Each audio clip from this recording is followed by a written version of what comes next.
episode of Sunday Supper with the Queen. I'm the Queen, Christina Green, your American Beauties Plus Queen Excellence. Today we're actually making breakfast for dinner. Well, it's breakfast time now and I'm just really hungry. And I thought that you guys would really enjoy these two casseroles that we're going to make. The first one we're going to do is a Hashbrown Casserole. And these two casseroles are some that we would serve the Ronald McDonald House for brunch on Sundays. Unfortunately, we're still not able to get into the house yet, and I've just been really missing this Hashbrown Casserole. And then the other one is a Croissant style casserole. So I really think that your family is going to enjoy this too. So we're going to get started on the Hashbrown Casserole first because it takes the longest to cook. Oh, I forgot one sec. Forgot one thing in my setup. Okay, so what we're going to do first is take a bag of frozen shredded hash browns. Just put that in our casserole dish. Now you don't have to use the disposable pan. I'm using these because my sister's in town and this is way too much food for just 3 people in my house. So we'll have plenty leftovers and then she gets to take them home to her family to eat. Okay, so we have our hash browns here. Now what we're going to do is add about 4 tablespoons of melted butter. Just drizzle it all over the top there. Yum yum. A little bit of salt and pepper. But you know me, there is no such thing as a little bit of salt. Well, this is my pepper right now. We like pepper too. Okay, that's good. And then the salt. Lots and lots and lots and lots and lots and lots of salt.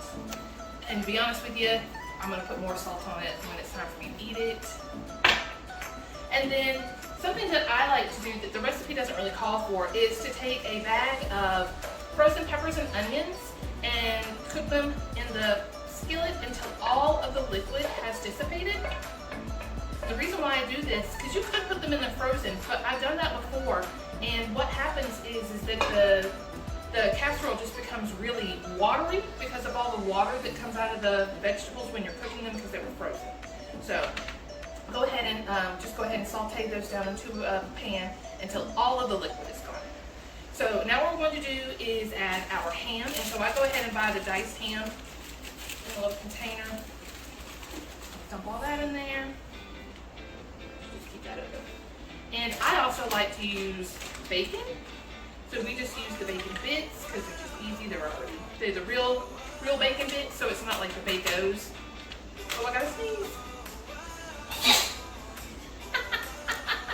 No, it's snuck up on me. Okay. It's allergy season here. Like it's start of fall. And so there's just something that is either dying off or just starting to bloom that has my allergies going bonkers. I was officiating a wedding the other day and I had to sneeze so bad in the middle of it and I had to fight it off. Oh, it was the worst. Everybody sneezes funny and I feel like my sneezes are kind of funny too, especially ones that I'm trying to when you hold them in. And so then I have this really high-pitched kind of sound. So silly. Okay, so I've mixed all of that together. Kind of lift it up here so you can see. It looks really pretty with the addition of the onions and the peppers. Okay, let's push that to the side for a second. Now in this bowl here, I have 8 eggs. And what I'm going to do is add 1 cup of milk to it.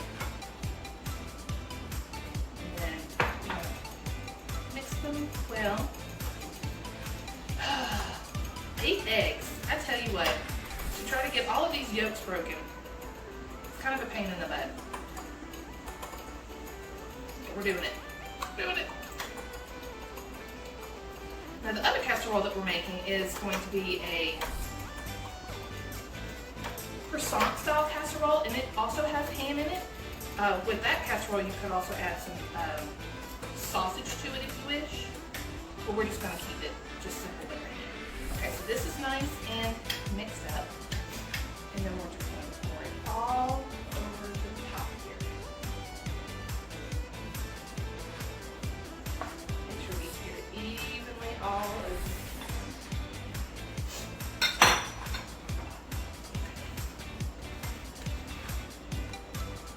Move it around here, make sure that everything is evenly distributed. And then the last thing we're going to do is top it with cheese. 2 cups of cheese to be exact. Ooh, yeah. I like a lot of cheese.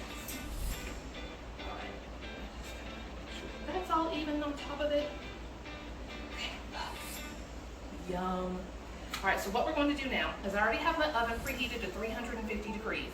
I'm gonna pop this baby in there and it's gonna cook for 45 minutes to up to an hour. And then what you're gonna do is you'll know when you see it. It'll be all kind of bubbly and delicious looking. You could even insert like a knife into it, and if it comes out and the knife is clean, then it's good to go. If it comes out and you still have a little egg mixture, so to say, on it, then you know that it's not quite done and you need to cook it probably for about another 10 to 15 minutes. Okay, I'm gonna pop this in the oven and we'll be back here in just a second to start our other casserole. All right, welcome back everyone. We are now going to get started on our croissant casserole. Now for this we just need 1 container of crescent roll dough. I'm using, here we go, on the bottom. You can use any kind of meat you want. You could use sausage on this if you wanted to. I just chose to use ham again because it's already easy. You know, it's basically cooked. It's chopped up. I don't have to do anything to it. Whereas if I had sausage, I would have had to break it up and ground it and cook it. And I was just trying to do something easy today. So what we're going to start off first is take our pan, coat it with a little cooking spray. Then we're going to take our crescent rolls and get it out of here. I'm trying to keep it whole and not break it into 2. But if it breaks, it's fine. We just kind of feel it that it's going to break. It's fine. We'll just see it. So we're going to take it, unroll it. And the best thing to do with crescent roll is to actually keep it in the refrigerator until it's time to get used, because the longer that it sits out, it gets room temperature and then it's harder to work with. I'm going to show you what I'm doing. So what I'm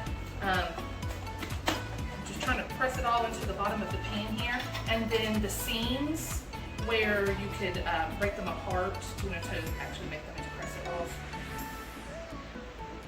So you see how that's kind of coming apart like that? I'm pressing them together to close the seams.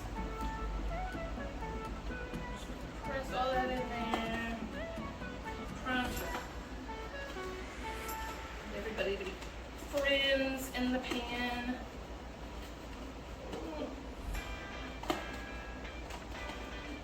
Okay, we are almost there. So I didn't do a fantastic job, but it's going to work, I promise. Okay, so now that we've done that, we're going to top it with our meat. So same thing that I bought for the Hashbrown Casserole, it's just another little thing of this. So some over the ham, right on top. Get out. Kind of evenly. Put it all over the bottom of the pan there. Looks good. All right, so now I need to rinse my hands off. Okay. Now what we're going to do is I have 6 eggs. We're going to go ahead and break those suckers up first.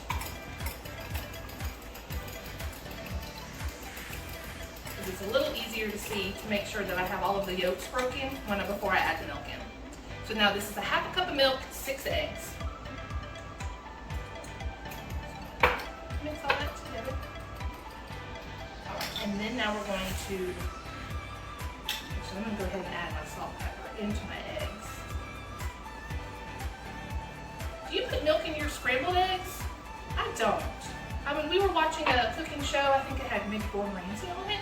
And he said to not put milk in your scrambled eggs, to put a splash of water. So now that's what we do. A splash of water. All right. Then I'm just going to pour the egg mixture all over the top of that. Oh yeah, that looks delicious. And then now what we're going to do is top it with some cheese. And it called for both shredded cheddar and mozzarella. So this is what? This is 2 cups. There's probably about a cup left in here. So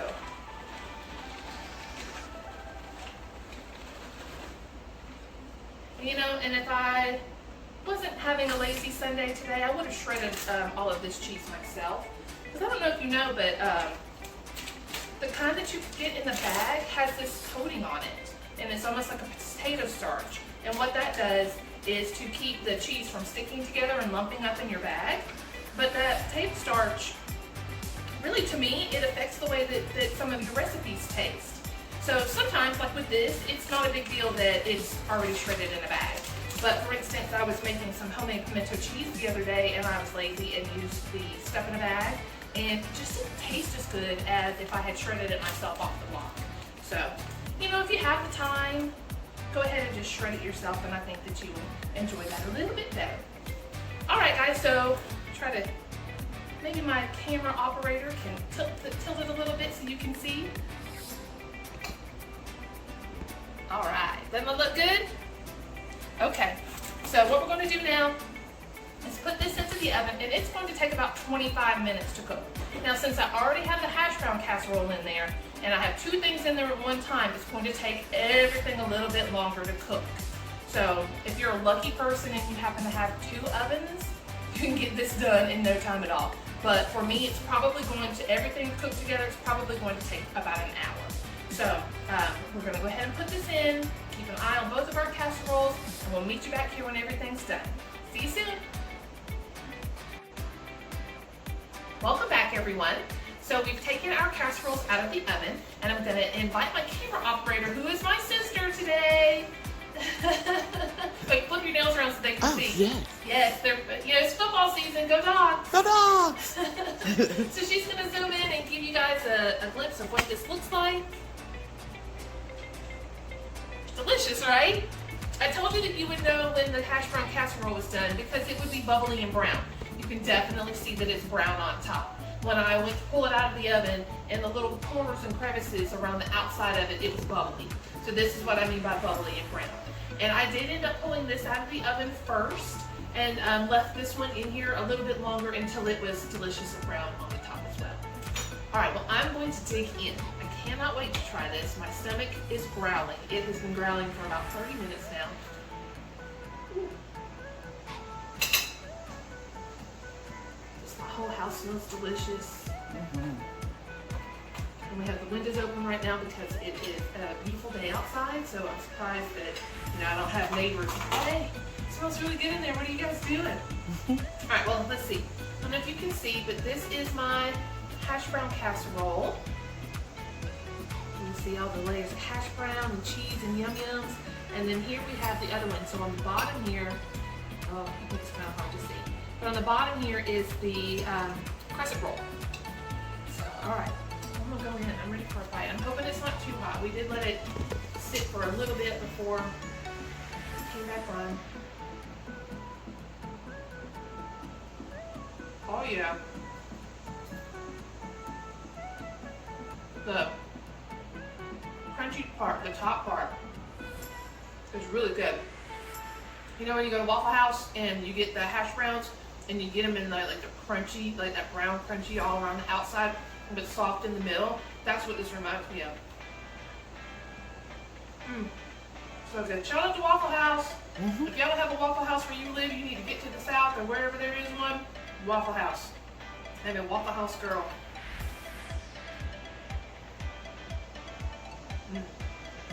I smell that crescent roll. Like, I just love the smell of crescent rolls. You know, you eat them obviously for other occasions other than the holidays, but for me, this just reminds me of Thanksgiving every time I smell a crescent roll.